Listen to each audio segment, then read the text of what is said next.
Kendime inanamıyorum. Şu an beni her yerde arayan, kim olduğumu bilse beni hemen hapse tıkacak adamla dans ediyorum.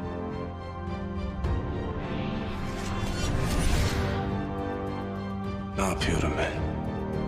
Bu kızla neden dans ediyorum?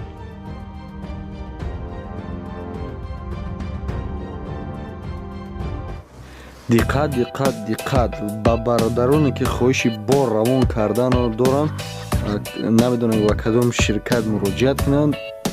Марҳамат, як ширкати беҳтарин 100% гарантия метавад ба ҳар як бори гирифтаашон. Марҳамат, занг занед, номерош дар рӯи экран ҳаст. Бигирин, занг занед, иншоалло ки борои шуморо соҳ саломат мебарад, дар ҷои зистатон мерасонад. Ногуфтан омад қариб ба ҳама шаҳрҳои Тоҷикистон.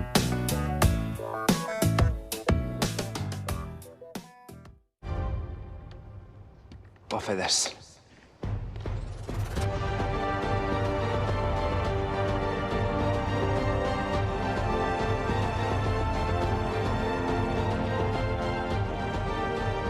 Seninle dans etmeye çok meraklıyım sanki.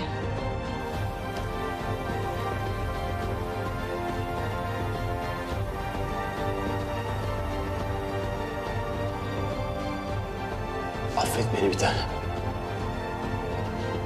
Sana asla ihanet etmeyeceğim. Asla.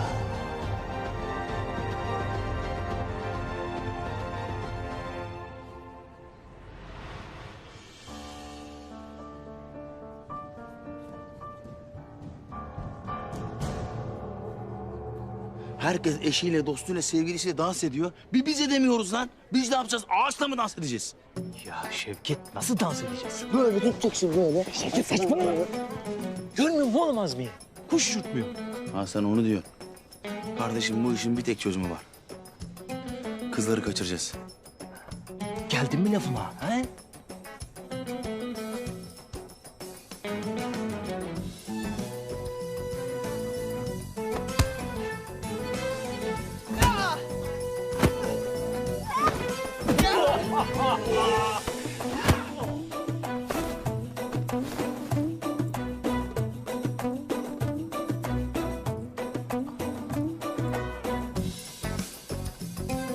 Ya bunlar o iki manyak değil mi ya? Ejder adamı diye dövdüm ben bunları. Manyak kişiydiler lan. Oh. Ay Şevket. Oğlum. Ay çok güzel dayak yedik lan. Çok temiz, çok. Vallahi. Net yedik yani. Oh.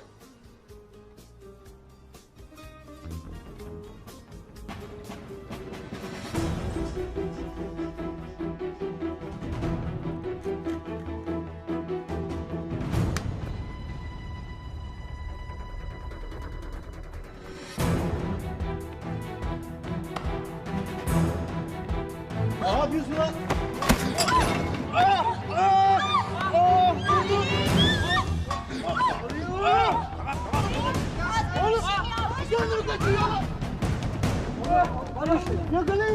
Azmi! Beni!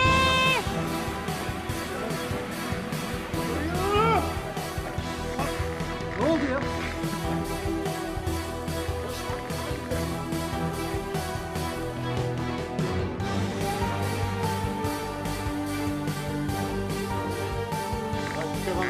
Sakin olun, sakin olun.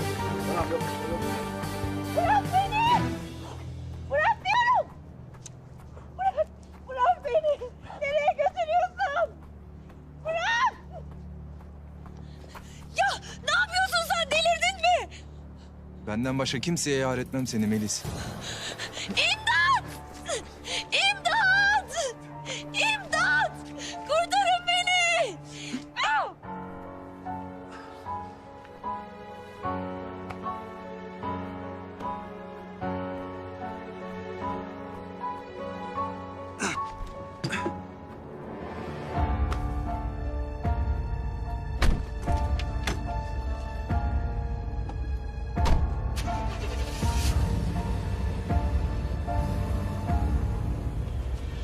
Kemal! Ulan sen seni! Araba. Benim araba. Gel benim araba daha iyi.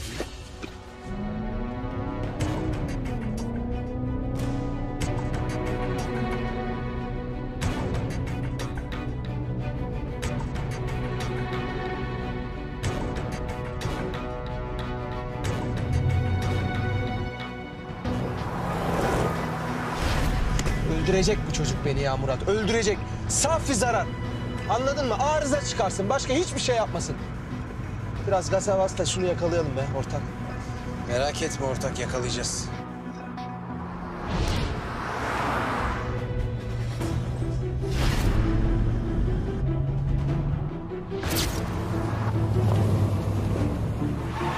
Anam. Ortak ne yapıyorsun ya? Biraz yavaş bak.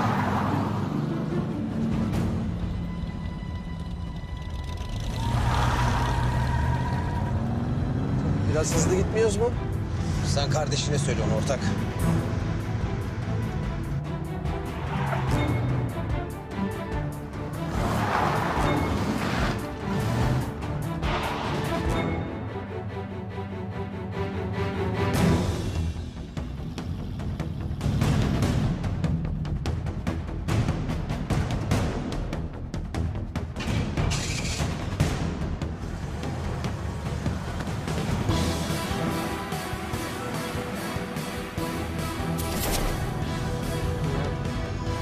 Nereye kayboldu bu? Bulacağız ortak, bulacağız, merak etme.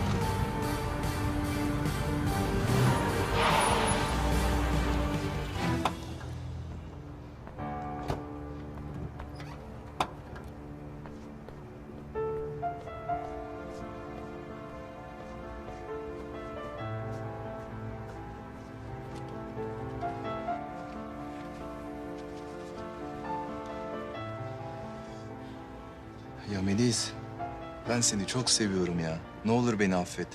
Senin benden başkasına yar olmana asla izin veremem.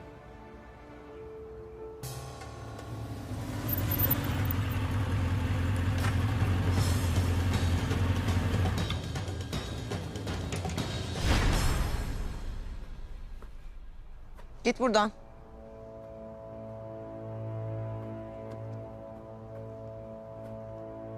Gitmezsem ne olur?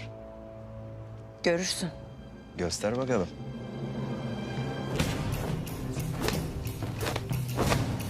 Zımba.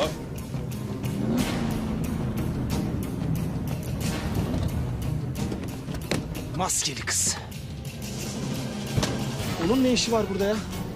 Nereden çıktı bu gerizekalı ya? Sabah akşam peşimde. Bıktım artık. Kemal!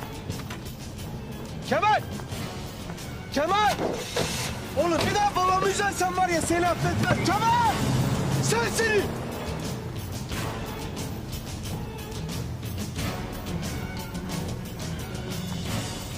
Elimden kaçamayacaksın maskeli kız.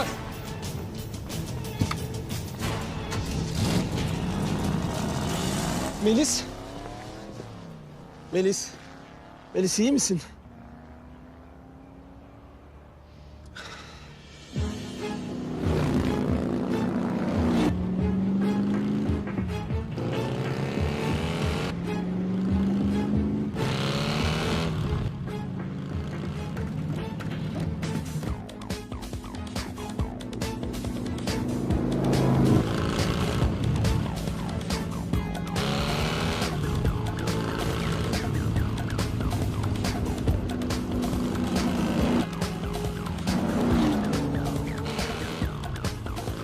Anca gidersin komiser.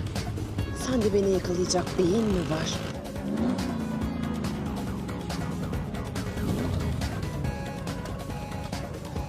Beni atlattığını sanma. Bu sefer elime düştün maskeli kız.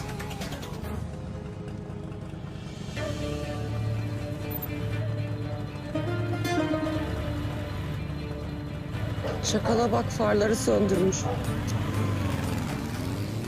Fark etti pislik. Farları da söndürmüştüm.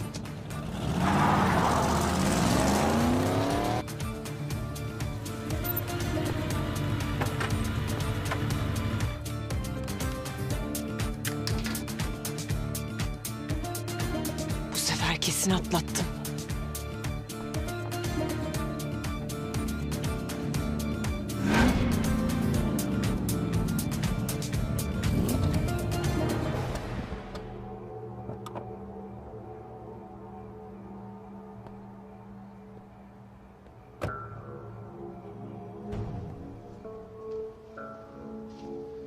Demek ormanda saklanıyorsun maskeli kız.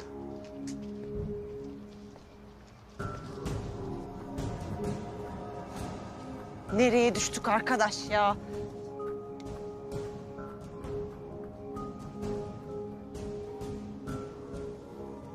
Nereye gidiyor bu kız ya?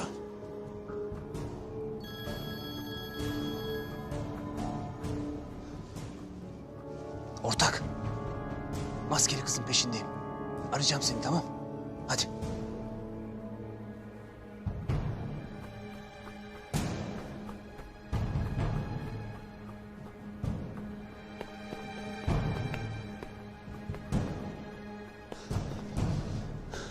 Burası emlakçının evi.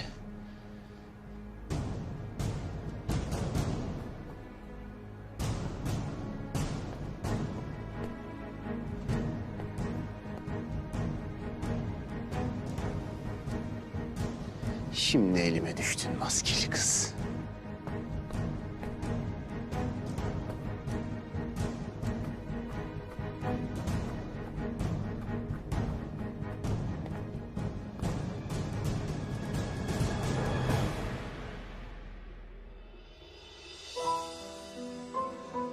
Eşek herif. Eşek herif. Ona gününü göstereceğim. Canım kızım benim ya. Bir kurtulamadın şu adamdan. Kara bela gibi yani. Tamam Tülin Hanım. Kardeşim bir daha Melis'in yanına yaklaşmayacak. Yılmazcığım, bunun bir dahası mı kaldı? Berk yüzüğü attı gitti. Ne olacak şimdi? Ne güzel evlendirecektim kızımı. Anne ya, evlilik benim umurumda mı sanki? Ben her şeyi Kemal'in hayatı düzelsin, hayatını yoluna soksun diye yaptım. Onun bana yaptığına bak. Tamam kızım, tamam bir tane. Tamam, geçecek. Adamdan kurtulamadık ya. Baş belası.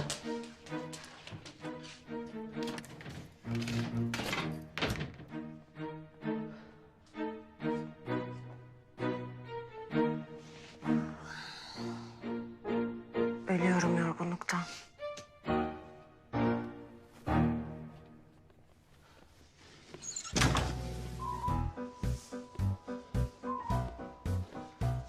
Bulacağım seni maskeli kız. Buralarda bir yerlerdesin.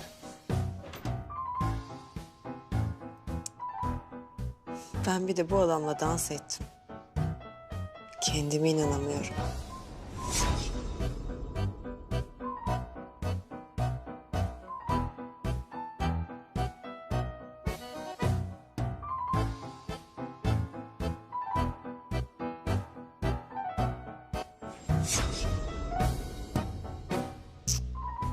Dans etmesini bilse gam yemeyeceğim.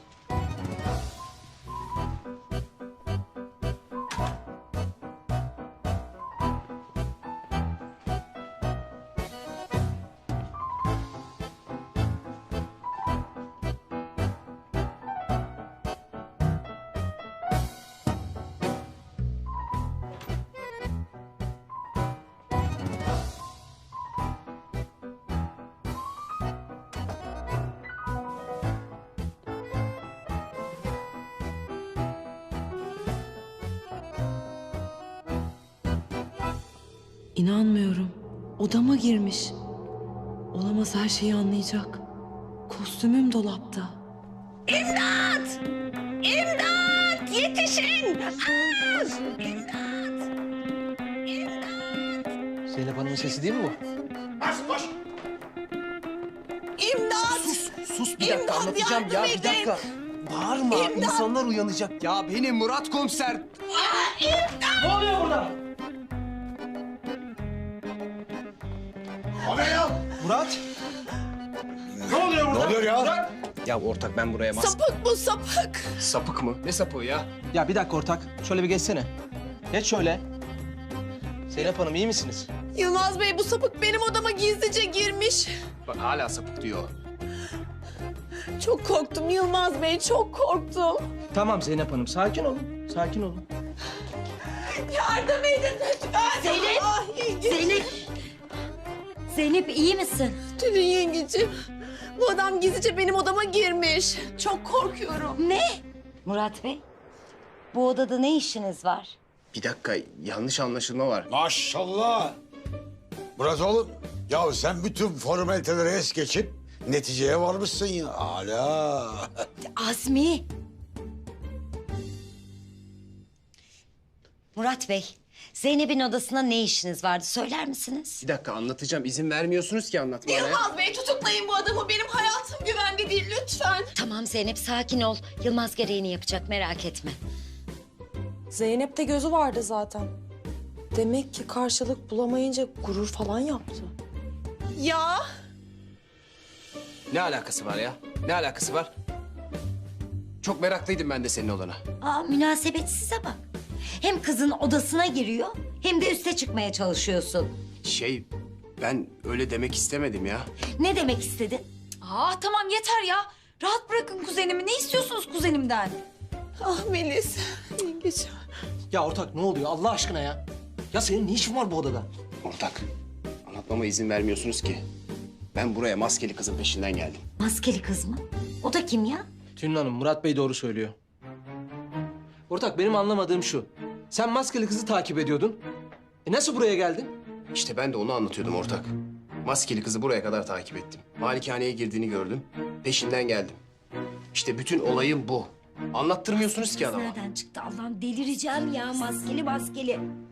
Ay ne maskeli kızı bu nereden çıktı şimdi Allah ay. Ya hanımlar, beyler bir dakika susar mısınız lütfen ya?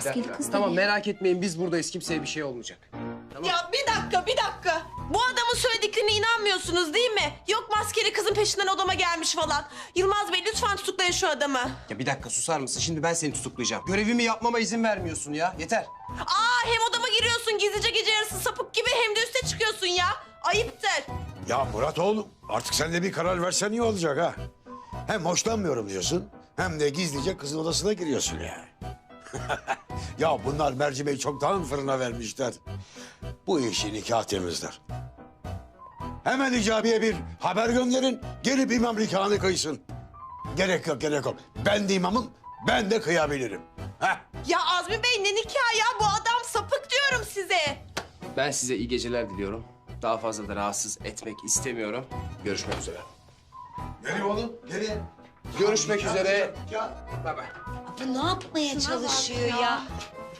Ne yapmaya çalışıyor? Ortak.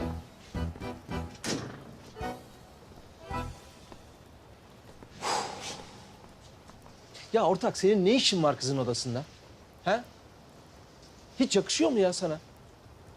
Bir de yok ben hoşlanmıyorum da, gıcık oluyorum da, gakkuk. Ya ne hoşlanacağım ben o yüzden ya. Sana kaç kere söyleyeceğim. Ben buraya maskeli kızın peşinden geldim. Ya onun burada ne işi var? Ne bileyim. Melis'i Kara Kemal'in elinden kurtarırken maskeli kız da oradaydı. Soru şu. Onun orada ne işi vardı? Bilmiyorum. Maskeli kızın neden Ejder'in peşinde olduğunu sorgularken... ...şimdi de neden Melis'i korumaya çalıştığını sorguluyoruz. Of. Nasıl bir bulmaca bu ya? Çözeceğiz ortak, çözeceğiz. Hadi hayırlı geceler. Tutmayayım seni. Tamam.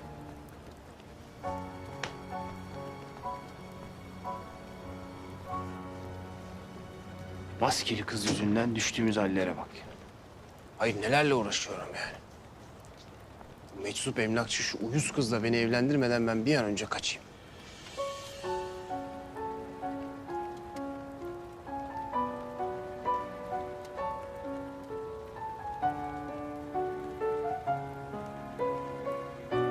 Orijinal uyuz ya. Net.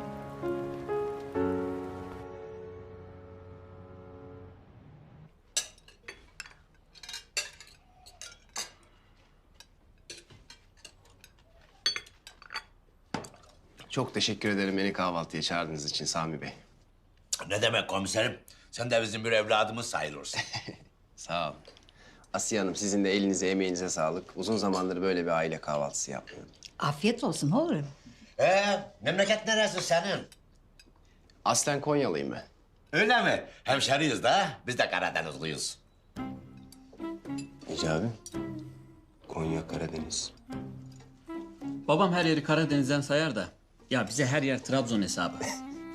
Peki annem baban nasıllar? Neredeler şimdi? Onlar sizlere ömür efendim. Allah rahmet eylesin evladım. Amin. Amin, sağ olun. Evlilik yakın mıdır? Ya Hicabi, sizin mahallede bu evlilik muhabbeti gelenek mi anlamadım ki ben. Hı? Yok, henüz düşünmüyorum efendim. Sami sıkıştırma çocuğu. Ne var canım? Bizimki de bekar evlendirmeye çalışıyoruz. Kız da bulduk belli zaten. Duydum. Şu Türkiye güzeli. Ne Türkiye güzeliymiş. Hicabı benimle evlenecek. Ben seninle evlenmeyeceğim. Benimle evleneceksin. Ya evlenmeyeceğim. Evleneceksin. Ya Meryem, tamam kızım tamam sakin ol. Bak Hicabi'nin çayı bitmiştir daha. Ha sen onu doldur. ben doldururum anne. Ben dolduracağım. Ben doldururum. Ben dolduracağım dedim. Ya bırakır mısın? Ya, Ben dolduracağım. ya bırakır mısın ya? Oğlum direnme bırak doldursun.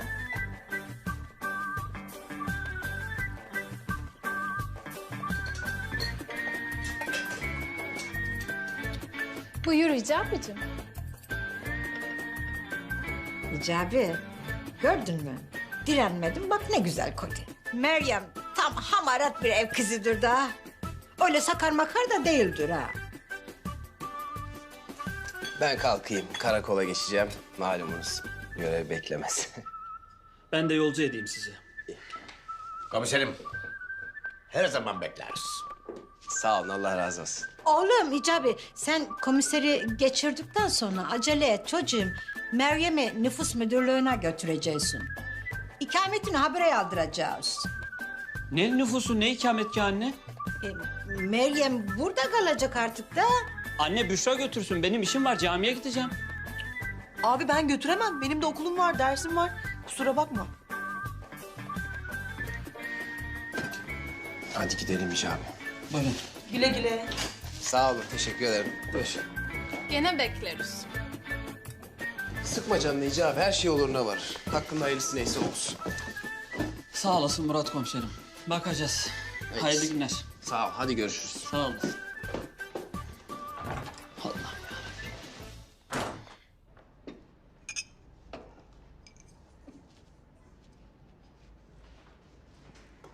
Ustacığım nasıl gidiyor? Gayet iyi gidiyor, çalışıyoruz. Ya senden bir şey rica edeceğim ben. Buyur. Şu pencere kenarlarına bir cila atsana. Tabii. Ama bak ben bu gazete kağıtlarını tek tek yapıştırdım bu camlara. Lütfen kirletmeyin. Kesinlikle ondan bir endişeniz olmasın. Tertemiz size teslim edeceğiz. Ondan merak etmeyin. Hadi bakalım. Oğlum cila geldi mi? Getir usta. Getir bana. Ay Allah'ım yarabbim. Oğlum dikkat etsene ya. Başlarım senin elini koluna. Çabuk temizle şurayı. Usta yukarıda 4 masa daha var. Tamam hemen bakayım ben ona.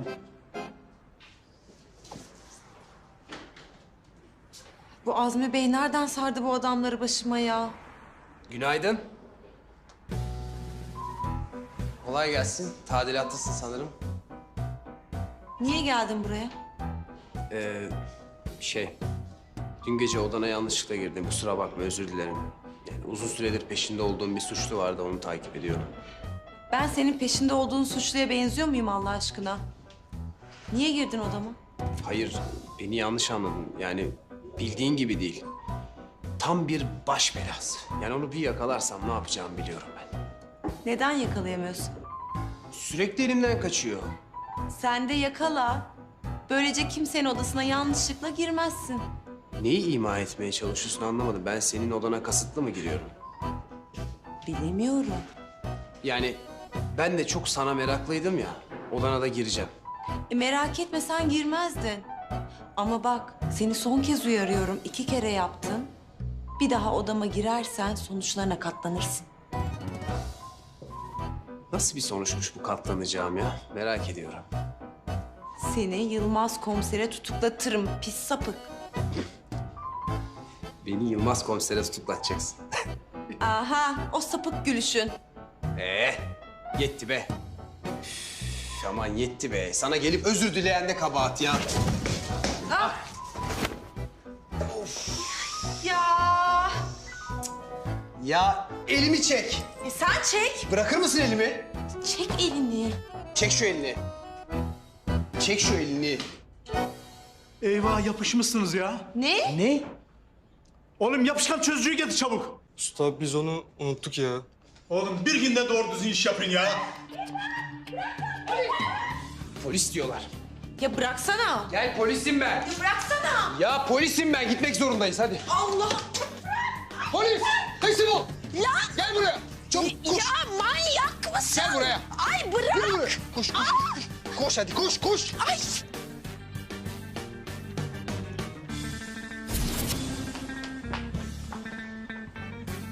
Abi adama bak ya. Mahalleye geldiği gibi sevgili yaptı ha. Ulan oğlum, Mecnun'un kızı yerine başka birine yazıyor olsaydın... ...şimdiye kadar çoktan çocuk sahibi bile olurdun. Yürü. Bundan sonra gözümün önünden ayrılmayacaksınız.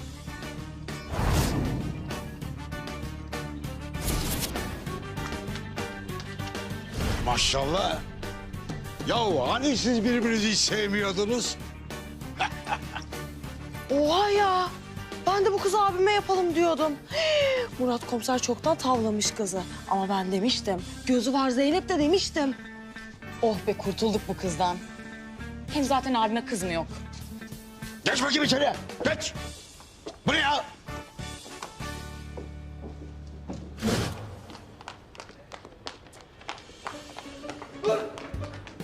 Ortak yakala. Ay yeter. Dayan biraz daha. Ya yavaş. Az daha dayan. Yürü yürü.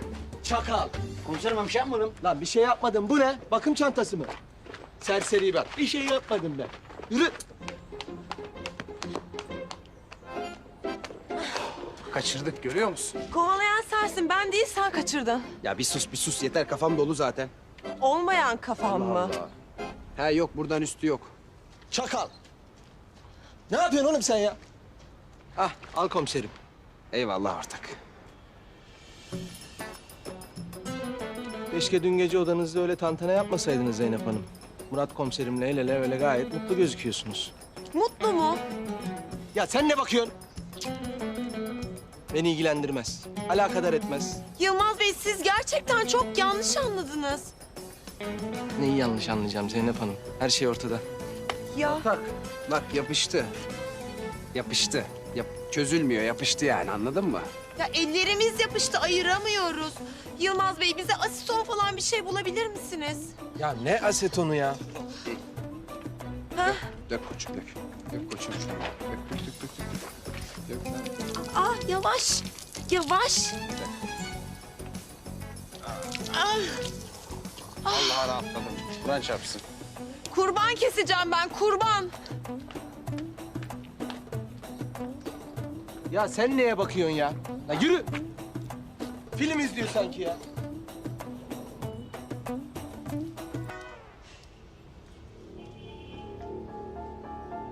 Bu adam oyun mu oynuyor benimle? Şüpheleniyor da çaktırmamaya mı çalışıyor? Ulan Murat komiser sen benim odama girdin ben de senin evine gireceğim. Neyin peşindesin bir öğreneyim.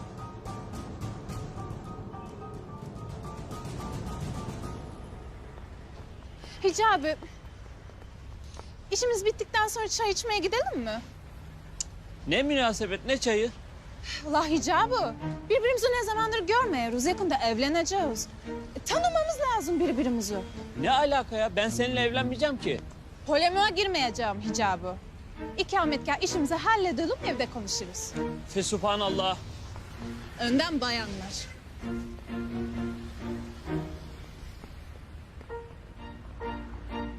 Hicabi sen bana bunu nasıl yaparsın ya? Ya senin bu kadının yanında ne işin var? Görürsün ama sen. Bundan sonra senin badığın falan değilim. Sen bekle ben geliyorum. Nereye ya? Sen bekle ben geliyorum. Senin benim sevgilimin yanında ne işin var ha? Utanmaz kadın. Doğru konuş burayım ha. Senden mi korkacağım be? Çabuk cevap ver bana. Ne işin var sevgilimin yanında? Lan nereden senin sevgilin olaymış Türkiye güzeli? Müstakbel kocam hakkında doğru konuş. Ne? Ne kocası be? Ne diyorsun sen ya? Buraya nikah işlemleri için geldik. İcabı beni yormamak için kendisi ilgileniyor. Yalan söylüyorsun. Hicabim asla öyle bir şey yapmaz. La fasulyesini o. Bana inanmıyorsan gence kendisine sorarsın. Hicabi sen bana bunu nasıl yaparsın ya? Hadi kavak ağacı, sen daha yorulma en iyisi. Anam baban sözünü dinle, daha fazla ayağımızın altında dolanma. Hadi. Sana gününü göstereceğim Ya ben kavak ağacı Hicabi. nereye gidersin? Buraya gel, Hicabi ile görüşmene izin vermiyorum. Ay çekil git başımdan be. Buraya Hicabi. gel. Kıza bak Hüseyin Bolt gibi koşuyor. Hicabi neredesin? Gel çocuğum sana her şansın. Memur bey bu kadını tutuklayın. Üstünde ruhsatsız silah var. Yalan söylüyor memur bey, ruhsatlı silahımdır. Ne yapacaktın bu silahla? Neden hanımefendiyi kovalıyorsun? Şikayetçiyim memur bey. Müstakbel kocamı baştan çıkarmaya çalışıyor.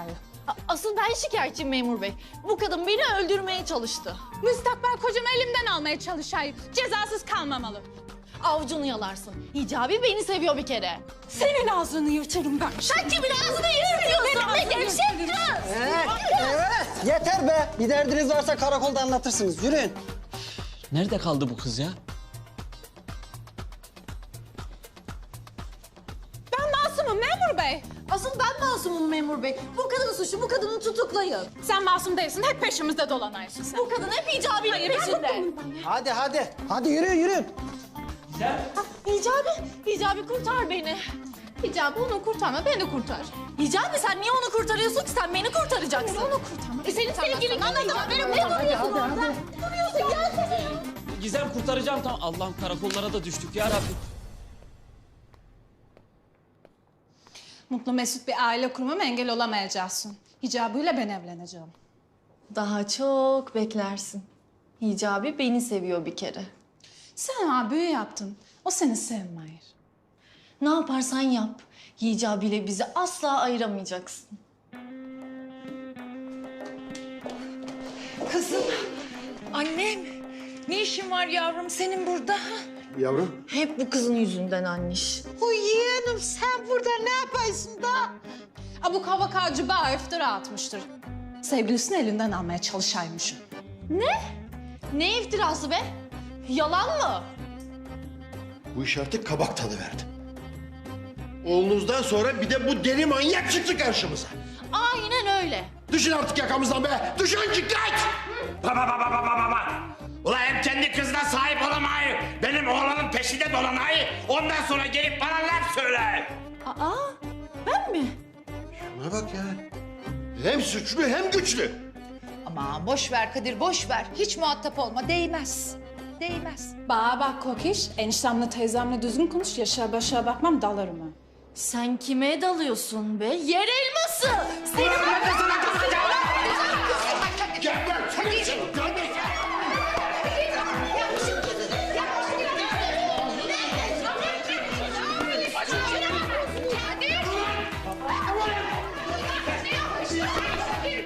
Sen çekil bakayım.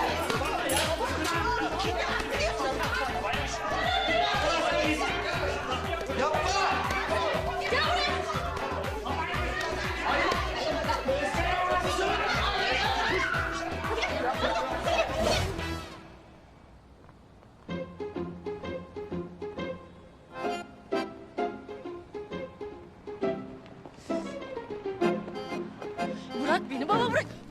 Seni mahallem Aha. Kızım, kızım. Resma ne dedin? Vallahi bizi büyük bir rezillikten kurtardınız Murat Komiser. Allah razı olsun. Sıkıntı yok Hicabi. Senin beşik kertmesinin silahı da ruhsatlıymış. Sorun çıkmadı. Fakat senin işin hakikaten zormuş ya. Allah yardımcın olsun. Sağ olasın. Ben gideyim de yine dalmasınlar birbirlerine. Git git. Hadi hayırlı görevler. Sağ olasın. Ne yaptın ortak?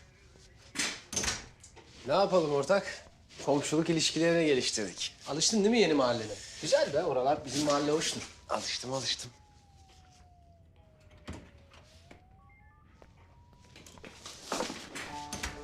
Amirim hoş geldiniz.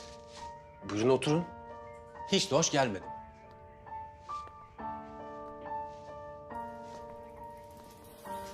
Kim bu Ay Yıldızlı adam? Neden hala bir gelişme yok? Amirim aslında bazı gelişmeler var ama netleşmedi daha. Ben sizi bilgilendireceğim. Adam bir anda ortaya çıkıp Fuat Gülenoğlu'nu öldürüyor. Ejder'in peşine düşüyor. Akıncı ile işbirliği yapıyor. Peki siz ne yapıyorsunuz?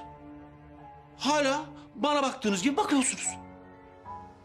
En yakın zamanda kim olduğunu öğreneceğiz efendim. Murat, ben laf istemiyorum. Bana sonuç getirin. Bana sonuç lazım.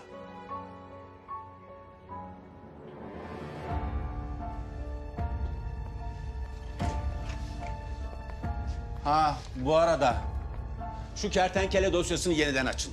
Eğer yaşıyorsa aradığımız adam o olabilir.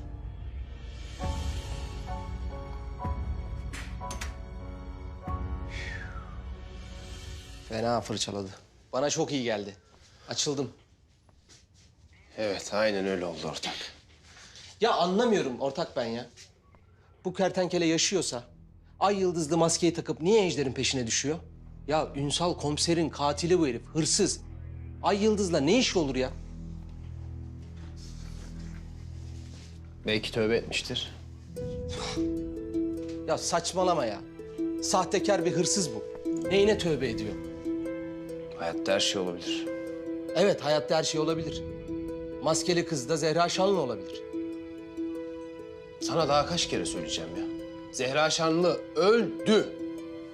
Kertenkele de ölmüştü. Bak neyi konuşuyoruz burada. Lütfen ölmüş bir insanın ardından bunu suçlu birine benzeterek konuşmayalım Yılmaz. Ya biz hep sormuyor muyduk? Bu maskeli kız niye Ejder'in peşinde diye? Ha? Niye bu Melis'i kurtarmaya çalışıyor? Bunun Zehra Şanlı ile ne ilgisi var? Ya nasıl ne ilgisi var ya?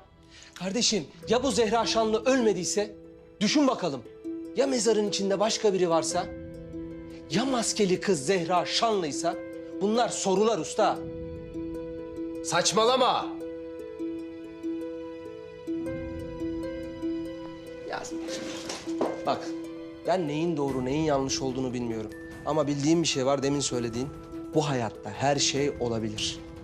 Ay yıldızlı adamı bulalım hemen. Sen kertenkele dosyasıyla ilgilen. Ben de Ejder'le Akıncı'yı bulmaya çalışayım.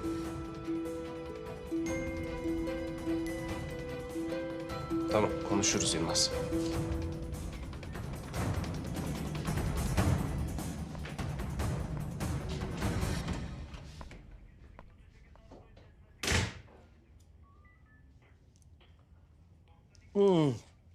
Bir çay içtirmiyorsunuz ya.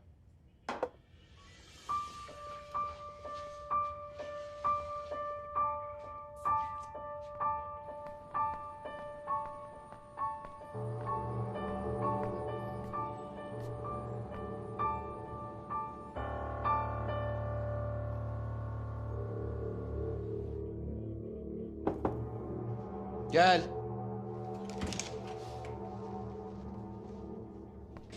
Gel. Ne yaptın?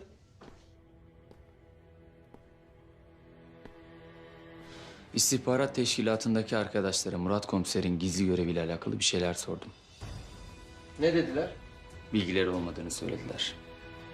Ya bana bilmediğin bir şey söyle. Bilmediğin bir şey söyle ya. Her geldiğinde aynı zıkkım. Murat Komiser'in dosyasındaki bilgiler gerçek değil. Gerçekte böyle biri yaşamıyormuş. Kimliği sonradan oluşturulmuş. Ne demek lan bu? Şu demek amirim. Murat Komiser çok gizli bir görev için yüzü değiştirilmiş bir istihbarat teşkilatı görevlisi olabilir.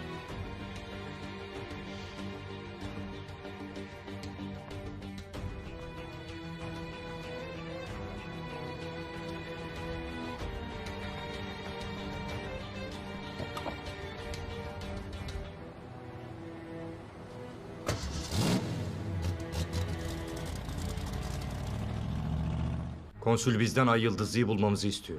Savcıyı kaçırıp konuşturacağız. Gidip bana savcıyı getirin. Tamam.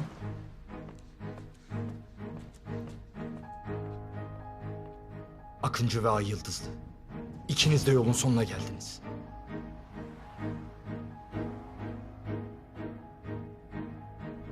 Akıncı.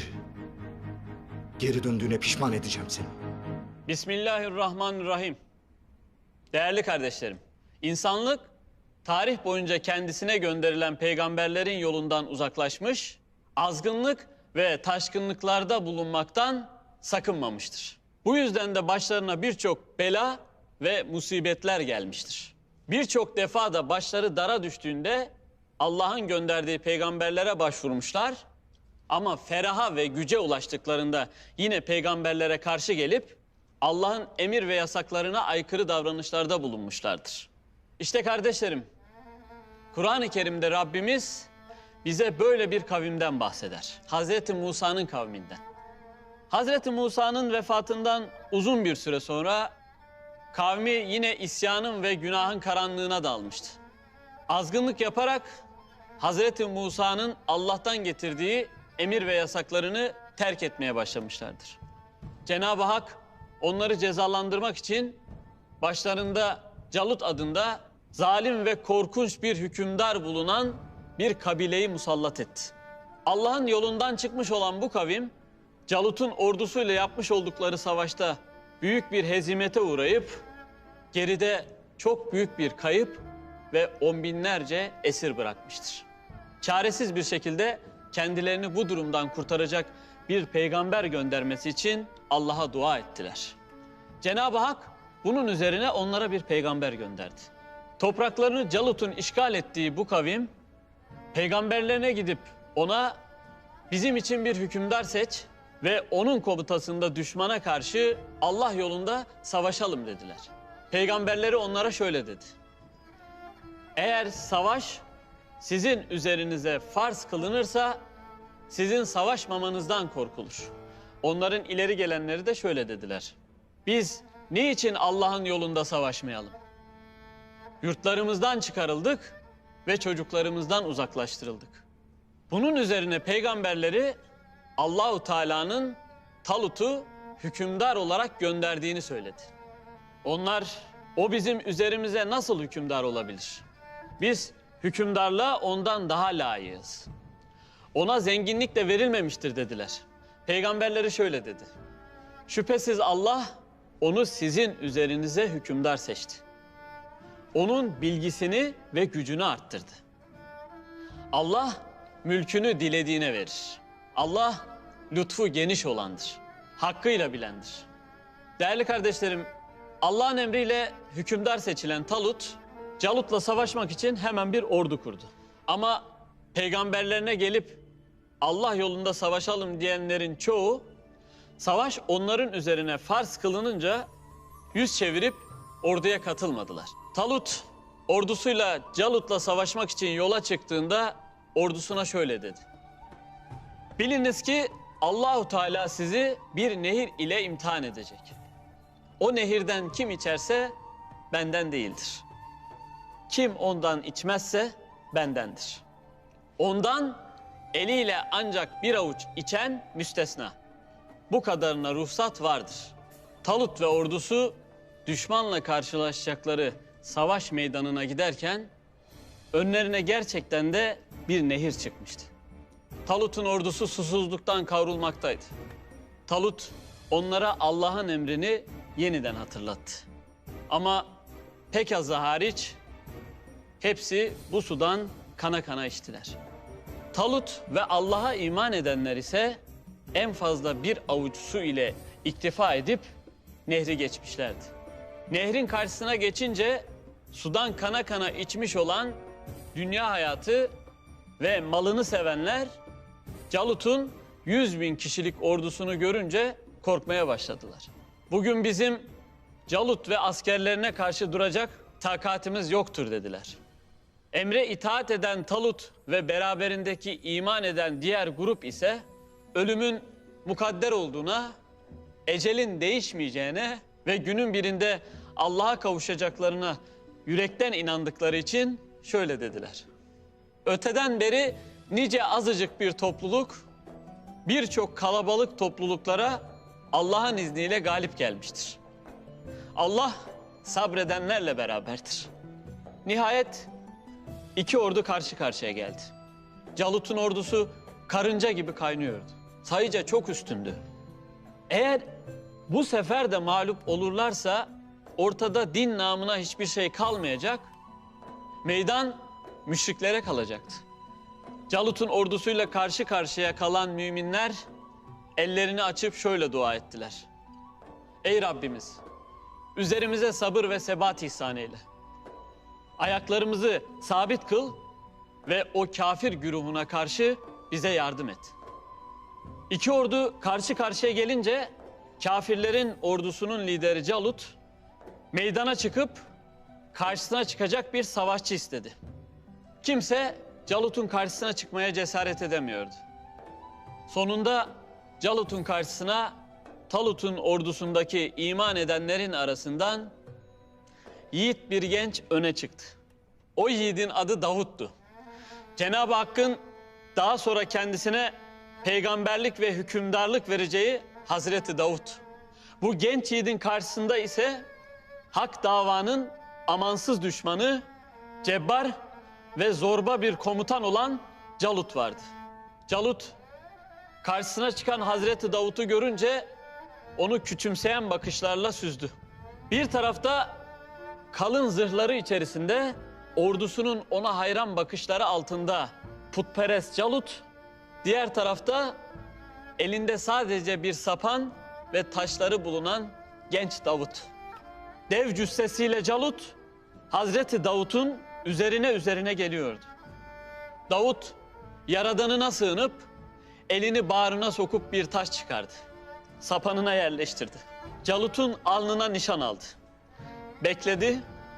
Bekledi ve Allah'ın ismiyle sapanını serbest bıraktı. Taş Calut'un kafasına gelip o koskoca iri Calut'u orada devirip öldürdü. Helal olsun Davut peygambere ve Allah'ına kurban senin. Müminler büyük bir şevk ve gayret içerisinde savaşırlarken müşrikler neye uğradıklarını şaşırmışlardı. Bütün bozulup dağıldılar ve kısa sürede hezimete uğradılar. Talut ve beraberindeki iman edenler büyük bir zafer kazanmışlardı. Davut peygamber Calut'u öldürmüş ve Talut'un kavmi büyük bir zafer kazanmıştı.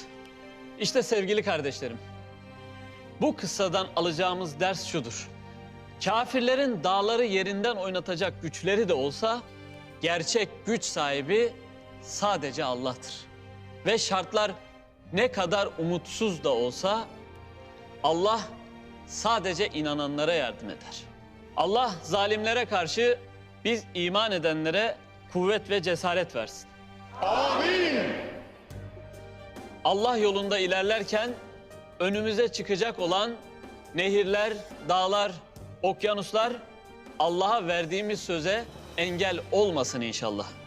Yüce Rabbimiz bize Hazreti Davut'un imanından ve cesaretinden nasip eylesin inşallah. Amin. Allah milletimizi sonradan nankörlük eden kavimlerden değil, onun yolundan hiç çıkmayan kavimlerden eylesin. Amin.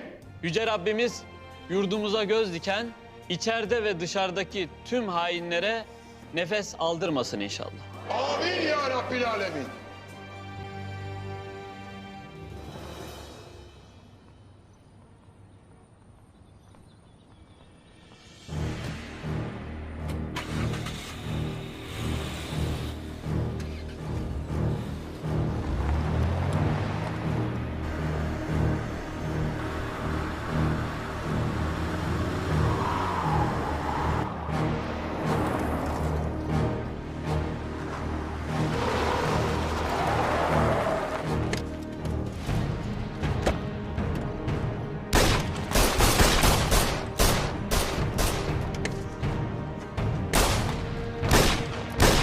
Savcı Bey ormana.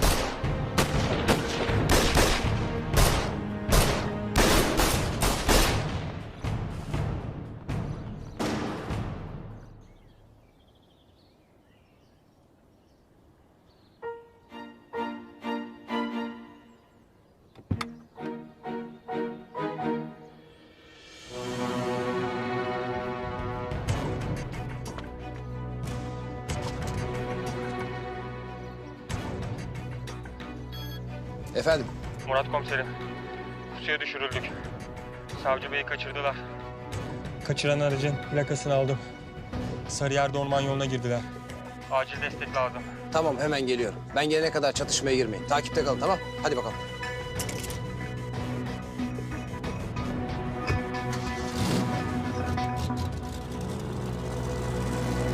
Allah Allah, bu komiserin acelesi ne acaba? Bu kadar önemli olan ne ki?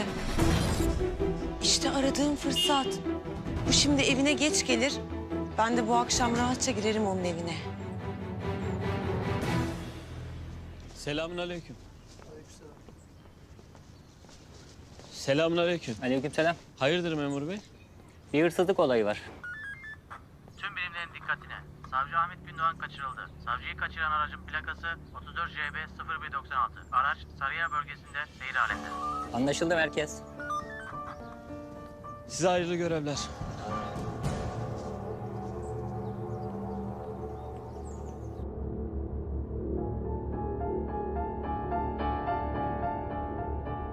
Yarım saatte oradayız.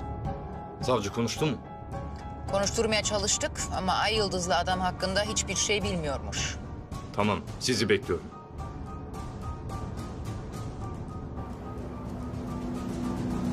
Allah'ım bana yardım et. Savcıyı ölmeden ellerinden kurtarmam lazım. Kafirlerin dağları yerinden oynatacak güçleri de olsa gerçek güç sahibi sadece Allah'tır. Ve şartlar ne kadar umutsuz da olsa Allah sadece inananlara yardım eder. Sana olan inancımı arttır. Bana güç ver Allah'ım. Beni yardımından mahrum bırakma.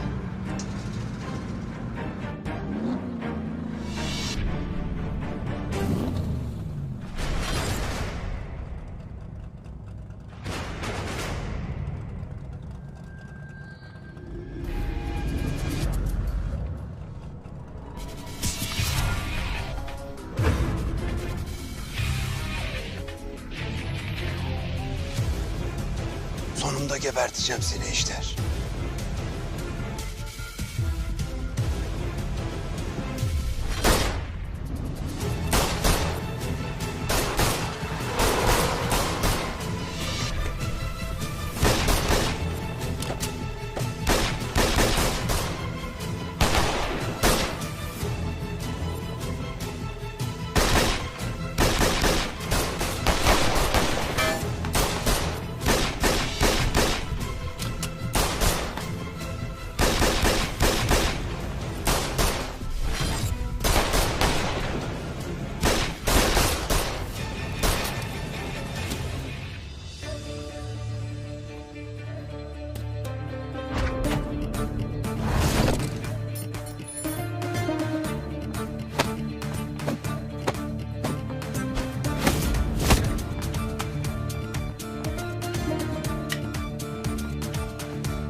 Nerede kaldın sen Akıncı? Bana hala beni nereden tanıdığını söylemedin. Biraz daha hafızanı zorla hatırlayacaksın.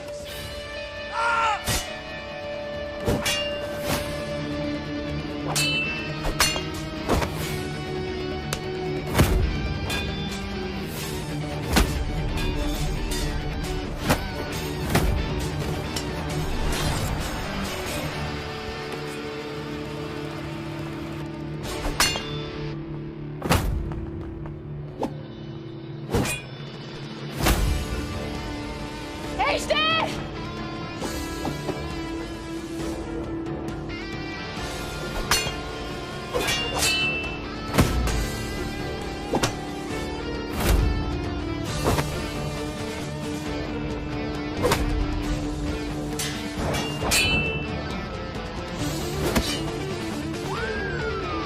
Gidiyoruz.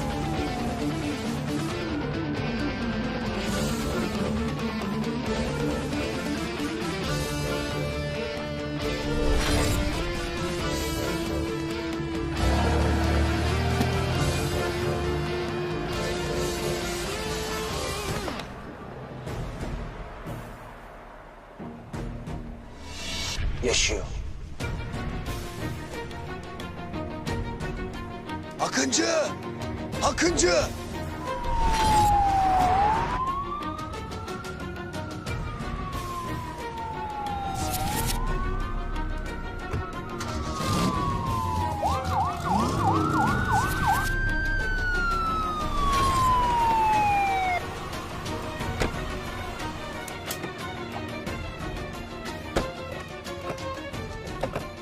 Yaşıyor. Ambulans ara.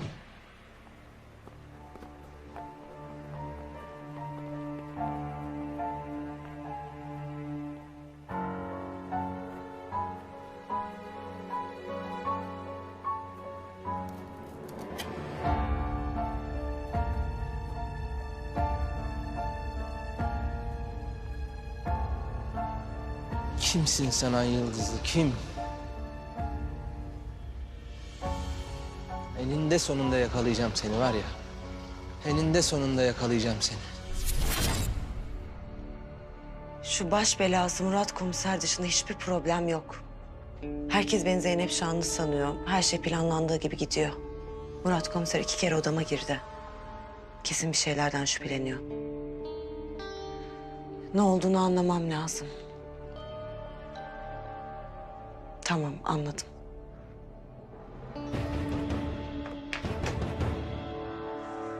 Kimsin sen Murat komiser?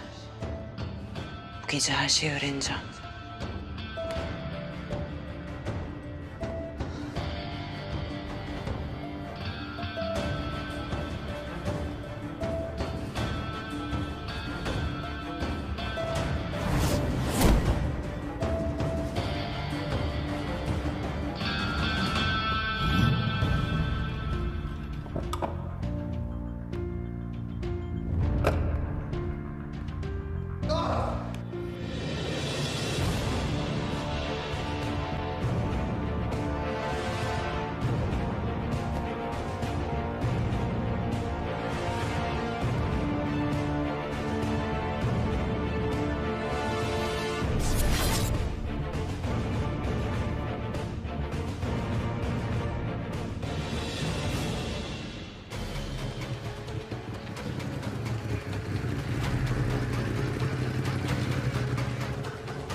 Kimsin, neyin peşindesin öğrenelim komiser.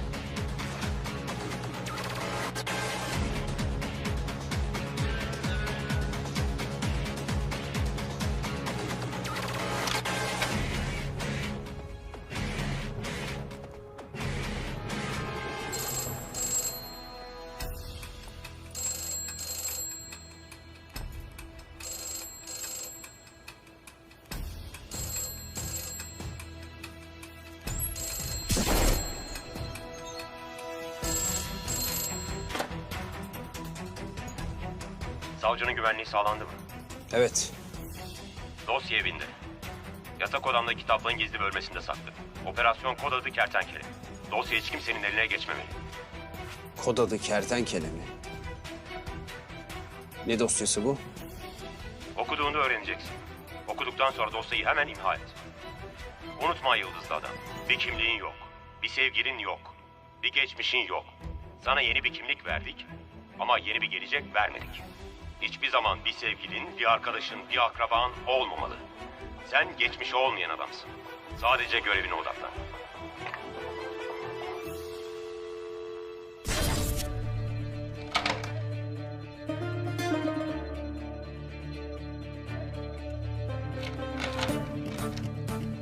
Niye açılmıyor ki bu kapı? Kod adı Kertenkele. Neler oluyor? Ne var bu dosyanın içinde? Ha?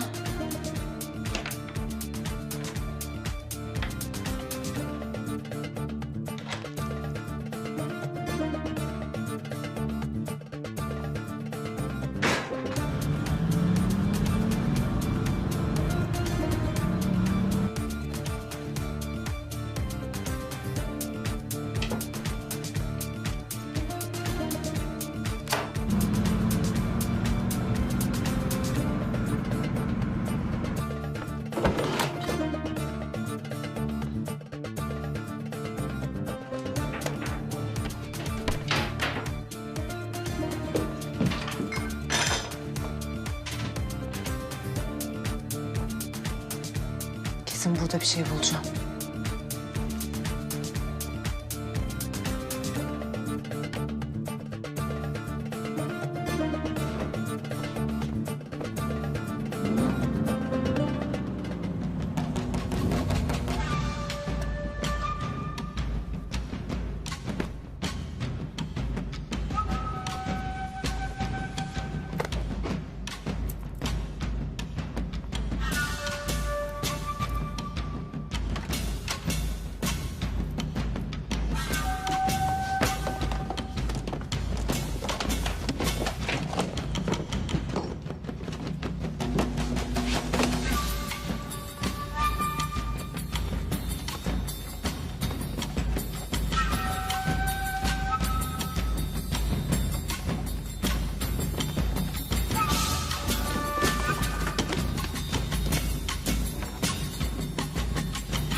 Şimdi sırrını öğreneceğim Murat Komiser.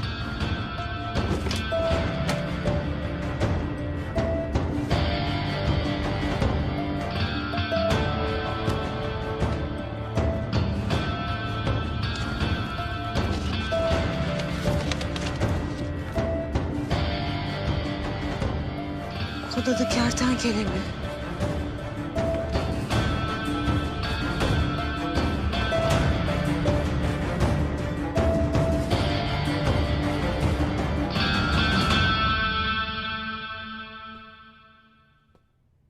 Olduğun yerde kal.